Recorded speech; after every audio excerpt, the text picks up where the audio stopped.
Фирдоус Парагульгова живет на первом этаже дома, где в начале марта проходила контртеррористическая операция. Со слов женщины, ее квартира пострадала меньше всего, но косметический ремонт здесь необходим. Помещение пострадало при тушении дома. Здесь пострадала только вот кухня за счет того, что текла вода 2,5 суток, если не больше. Это когда тушили? Когда тушили, заливали водой, чтобы не горело, вот. И потом водопроводная труба где-то сместилась и подтекала водопроводная труба. Пока не сделали, вот она текла. А так у меня в основном в кухне между плитами оно прям не стекло. Строители приступили к ремонту 25-го дома около 2 недель назад. Изменения, произошедшие за этот небольшой период, уже очевидны. В наиболее пострадавшем подъезде уже заменили окна. Сейчас на объекте задействовано около 30 человек. Работа проводится очень оперативно, качественно.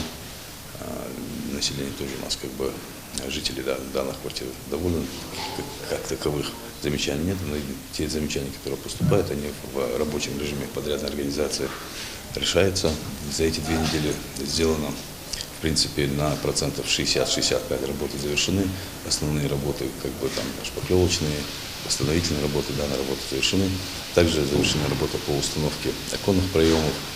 Больше всего пострадали квартиры на 4-м этаже, где как раз и были заблокированы злоумышленники. Комнаты были буквально испещрены пулями, а стекла окон вдребезги разбиты. Теперь об былом ужасе мало что напоминает. Идет работа, что продвигается.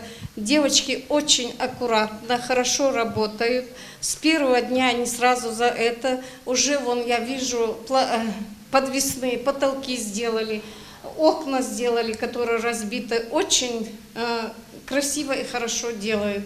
За это огромное спасибо. Все ремонтные работы держит на личном контроле глава региона, Минстрой республики и мэрия Карабулака. Махмуд Али Калиматов побывал здесь лично и дал поручение закончить все работы в кратчайшие сроки. Мероприятия, которые здесь проводятся, города осуществляется ежедневный контроль со стороны Министерства строительства, правительства и МЧС тоже периодически, вплоть до первых лиц указанного министерства, приезжает, постоянно общается с населением, учитывает их вопросы и так далее, и, соответственно, вносит корректировки. После ремонта внутри квартир строители приступят к обновлению фасада здания. Планируется установить новые стеклопакеты в каждой из квартир и сделать новые балконы взамен старых. Строители обещают закончить все работы в ближайшие 2 недели. Тамара Хашагульгова, Султан Магушков, Магаз 24.